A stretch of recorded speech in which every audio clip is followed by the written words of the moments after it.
Hello there, listening squirrels. Today's story, we get a new story. I'm trying to get this light. Right. Maybe. I did this hat yesterday.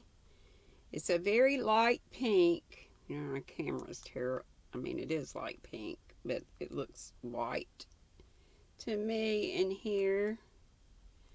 Trying to do. I guess that's about as good as it's gonna get. Let's see what happens if I turn this on. Nothing much. The story today is The Spectre Bride, and I don't believe I've read one from this author. He is William Harrison Ainsworth, Ainsworth.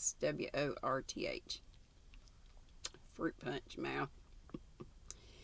And it says, William Harrison Ainsworth lived from 1805 to 1882. So he was a bit older. Originally trained to be a lawyer, but this was not what he wanted to do with his life, so eventually followed his heart and became a writer. Ainsworth is probably best known for his novel Rookwood, which was responsible for transforming the way that history would remember the highwayman Dick Turpin, who was a major character in the book. Rookwood gave Ainsworth his first taste of success as a writer, but he was no one-hit wonder. He went on to write a further 39 novels. His last novel was called Stanley Brereton, and it was published in 1881, and he died the next year in 1882 in Reigate, England. He was 76 years old. About the story, The Spectre Bride, it says he was only 16 years old when he wrote the story. It was first published in the European magazine in 1821 under the title The Baron's Bridal. Here we go. The Spectre Bride. The castle of Hernswolf at the close of the year 1655 was the resort of fashion and gaiety. The Baron of that time was the most powerful nobleman in Germany, and equally celebrated for the patriotic achievements of his sons and the beauty of his only daughter.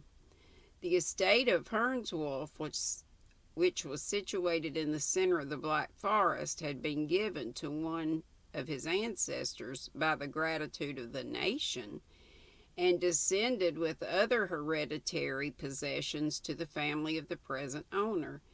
It was a castellated Gothic mansion built according to the fashion of the times, in the grandest style of architecture, and consisted primarily of dark winding corridors and vaulted tapestry rooms, magnificent indeed in their size, but ill-suited to private comfort, from the very circumstance of their dreary magnitude. A dark grove of pine and mountain ash encompassed the castle on every side, and threw an aspect of gloom around the scene which was seldom enlivened by the cheering sunshine of heaven. The castle bells rung out a merry peal at the approach of a winter twilight, and the warder was stationed with his retinue on the battlements to announce the arrival of the company, who were invited to share the amusements that reigned within the walls. The Lady Clotilda, the Baron's only daughter, had but just attained her 17th year, and a brilliant assembly was invited to celebrate the birthday. The large vaulted apartments were thrown open for the reception of the numerous guests, and the gaieties of the evening had scarcely commenced when the clock from the dungeon tower was heard. Dungeon tower? Was heard to strike with unusual solemnity, and on the instant a tall stranger, arrayed in a deep suit of black, made his appearance in the ballroom. He bowed courteously on every side, but was received by all with the strictest reserve. No one knew who he was or whence he came, but it was evident from his appearance that he was a nobleman of the first rank, and though his introduction was accepted with distrust, he was treated by all with respect. He addressed himself particularly to the daughter of the Baron, so and was so intelligent in his remarks, so lively in his sallies, and so fascinating in his address that he quickly interested the feelings of his young and sensitive auditor. In fine, after some hesitation on the part of the host, who with the rest of the company was unable to approach the stranger with indifference, he was requested to remain a few days at the castle, an invitation which was cheerfully accepted. The dead of night drew on, and when all had retired to rest, the dull, heavy bell was heard swinging to and fro in the grey tower. Though there was scarcely a breath to move the forest trees, many of the guests, when they met the next morning at the breakfast table, averred that there had been sounds of the most heavenly music, while all persisted in affirming that they had heard awful noises, proceeding, as it seemed, from the apartment which the stranger at that time occupied. He soon, however, made his appearance at the breakfast circle, and when the circumstances of the preceding night were alluded to, a dark smile of unutterable meaning played round his saturnine features, and then relapsed into an expression of the deepest melancholy. He addressed his conversation principally to Clotilda, and when he talked of the different climes, Cilmes, he had visited, I guess, like climates, of the sunny regions of Italy, where the very air breathes the fragrance of flowers, and the summer breeze sighs over a land of sweets. When he spoke to her of these delicious countries, where the smile of the day sinks into the softer beauty of the night, and the loveliness of heaven is never for an instant obscured, he drew tears of regret from the bosom of his fair auditor, and for the first time she regretted that she was yet at home. Days rolled on, and every moment increased the fervor of the inexpressible sentiments with which the stranger had inspired her. He never discoursed of love, but he looked it in his language and his manner, and the insinuating tones of his voice, and in the slumbering softness of his smile when he found that he had succeeded in inspiring her with favorable sentiments. A sneer of the most diabolical meaning spoke for an instant and died again on his dark-featured countenance. When he met her in the company of her parents, he was at once respectful and submissive, and it was only when alone with her in her ramble through the dark recess of the forest that he assumed the guise of the more impassioned admirer. As he was sitting one evening with the Baron on the wainscoted apartment of the library, the conversation happened to turn upon supernatural agency. The stranger remained reserved and mysterious during the discussion, but when the Baron, in a jocular manner, denied the existence of spirits and satirically mocked their appearance, his eyes glowed with unearthly luster, and his form seemed to dilate to more than its natural dimensions. When the conversation had ceased, a fearful pause of a few seconds, and a chorus of celestial harmony was heard pealing through the dark forest glade. All were entranced with delight, but the stranger was disturbed and gloomy. He looked at his noble host with compassion, and something like a tear swam in his dark eye. After the lapse of a few seconds, the music died gently in the distance, and all was hushed as before. The Baron soon after quitted the apartment, and was followed almost immediately by the stranger. He had not been long absent when an awful noise, as a person in the agonies of death, was heard. The baron was discovered stretched dead along the corridors. His countenance was convulsed with pain. The grip of a human hand was visible on his blackened throat. The alarm was instantly given. The castle searched in every direction, but the stranger was seen no more. The body of the baron, in the meantime, was quietly committed to the earth, and the remembrance of the dreadful transaction recalled, but as a thing that once was. After the departure of the stranger, who had indeed fascinated her very senses, the spirit of the gentle Clotilda evidently declined. She loved to walk early and late in the walks that he had once frequented, to recall his last words, to dwell on his sweet smile, and wander to a spot where she had once discoursed with him of love. She avoided all society and never seemed to be happy when left alone in the solitude of her chamber. It was then that she gave vent to her affliction in tears, and the love that the pride of her maiden modesty concealed in public burst forth in the hours of privacy. So beauteous, yet so resigned was the fair mourner, that she seemed already an angel freed from the trammels of the world and prepared to take her flight to heaven. As she was one summer evening rambling to the sequestered spot that had been selected as her favorite residence, a slow step advanced towards her. She turned around, and to her infinite surprise discovered the stranger. He stepped gaily to her side and commenced of an animated conversation. "You left me," exclaimed the delighted girl, "and I thought all happiness was fled from me forever, but you return, and shall we not be happy again?" "Happy," replied the stranger with a scornful burst of derision. "Can I ever be happy again? Can I ever be happy again? Can there? But excuse the agitation, my love, and impute it to the pleasure I experience at our meeting. Oh, I have many things to tell you, and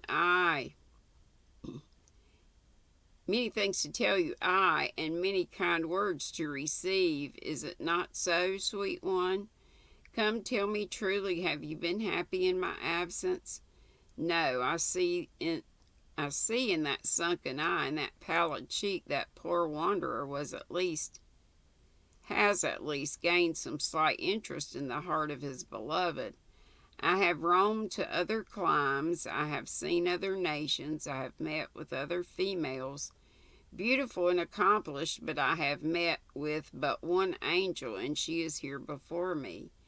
Accept this simple offering of my affection, dearest," continued the stranger, plucking a health rose from its stem. It's as beautiful as the wild flowers that deck thy hair, and sweet as the love I bear thee." "It is sweet indeed," replied Clotilda, "but its sweetness must wither ere night closes around.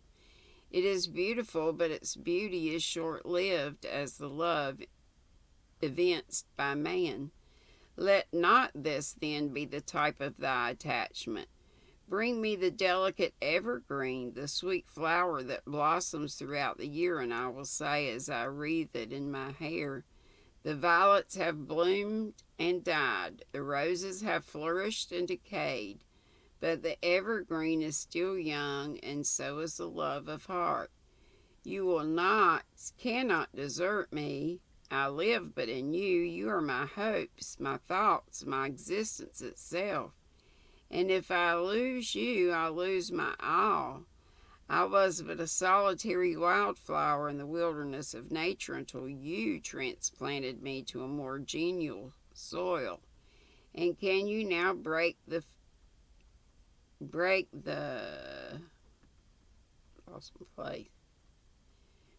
fond heart you first taught to glow with passion?" "Speak not thus," returned the stranger. It rends my very soul to hear you. Leave me, forget me, avoid me forever, or or your eternal ruin must ensue.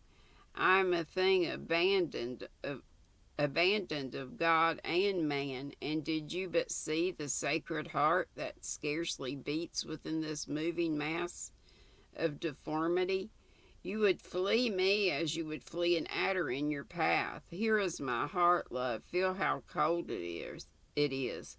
There is no pulse that betrays its emotions, for all is chilled and dead as the friends I once knew. You are unhappy, love, and your poor Clotilda shall stay to succor you. Think not that I can abandon you in your misfortunes. No, I will wander with thee through the wide world and be thy servant, thy slave, if thou wilt have it so. I will shield thee from the night winds, that they blow not too roughly on thy unprotected head. I defend thee from the tempests that howls around and through the cold world.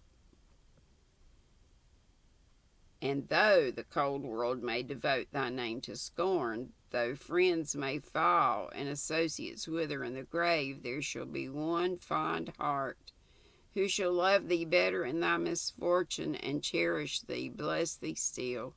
She ceased, and her blue eyes swam in tears as she turned.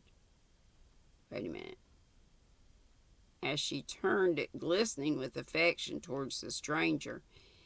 He averted his head from her gaze.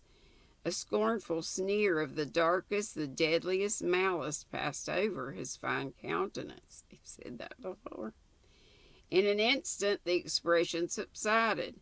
His fixed, glassy eye resumed its unearthly chillness, and he turned once again to his companion. It is the hour of sunset, he exclaimed. The soft, the beauteous hour when the hearts of lovers are happy and nature smiles in unison with their feelings. But to me, I will smile no longer. Ere the morrow dawns, I shall very far from the house of my beloved, from the scenes where my heart is enshrined, as in a sepulchre. But must I leave thee, dearest flower of the wilderness, to be the sport of a whirlwind, the prey of the mountain blast? No, we will not part, replied the impassioned girl. Where thou goest, I will go. Thy home shall be my home, and God shall be my God. Swear it, resumed the stranger, wildly grasping her by the hand. Swear to me the fearful oath I shall dictate. He then desired her to kneel, and holding his right hand in a menacing attitude towards heaven, and throwing back his dark raven locks, exclaimed in a strain of bitter imprecation with the ghastly smile of an incarnate fiend.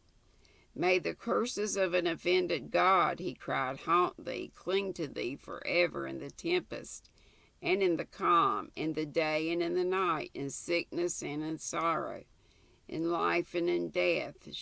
Shouldest thou swerve from the promise thou hast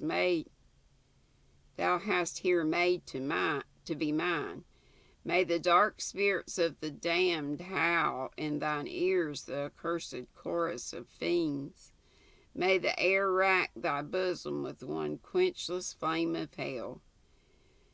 May thy soul be as the lazar house of corruption, where the ghost of departed pleasure sits enshrined, as it in a grave where the hundred-headed worm never dies, where the fire is never extinguished. May a soul of evil lord it over thy brow and proclaim as thou passeth by, this is this is the abandoned of God and man. May fearful spectres haunt thee in the main season. May thy dearest friends drop day by day into the grave and curse thee with their dying breath. May all that is most horrible in human nature, more solemn than language can frame or lips can utter, may this, and more than this, be thy eternal portion. Shouldst thou violate the oath that thou hast taken? He ceased. Hardly knowing what she did, the terrified girl acceded to the awful adjuration and promised eternal fidelity to him who was henceforth to be her lord. Spirits of the damned, I thank thee for thine assistance, shouted the stranger. I have wooed my fair bride bravely. She is mine, mine forever. Age boldly, no, mine forever. I, body and soul, both mine, mine in life and mine in death. What in tears, my sweet one, ere yet the honeymoon is past? Why, indeed, thou hast cast for weeping, but when next we meet, we shall meet to sign the nuptial bond. He then imprinted a cold salute on the cheek of his young bride, and softening down the unutterable horrors of his countenance, requested her to meet him at 8 o'clock on the ensuing evening in the chapel adjoining to the castle of Hernswolf.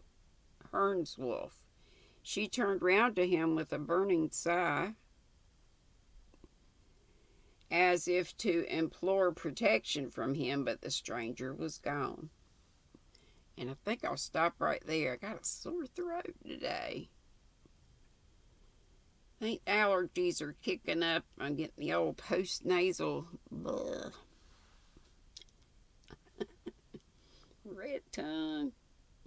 Red tongue, red tongue. Instead of red room. I hope this has ads on it, y'all. I got some disturbing news. I guess I'll talk about it on live. Maybe I shouldn't, though. I got a letter from Google AdSense saying that my ads were being cut off. And it's some weird stuff that I don't get. So I've been trying to get in touch with them. They never give you, you can never get in touch with a person, it seems like, on any of this stuff. But I know ads are aggravating, but they're very necessary. Now that I've gotten, I've been getting checks since last December. I've only missed 2 months where I haven't gotten them. Thanks to y'all, wonderful people letting those ads run. Super chats too, but, ads are a big thing. So, anyway, I hope you see them. I'm trying not to worry about it, thinking it may be. I had 2 different emails. Anyway, I won't go on and on about it, but pray for me. Nothing's happened. Nothing's happened to my ads or my channel or anything. Thank you. And y'all know I always pray for y'all. I hope to see y'all. It's Hump Day, live at 5. Be sweet. Don't be ugly. Bye-bye. Love you.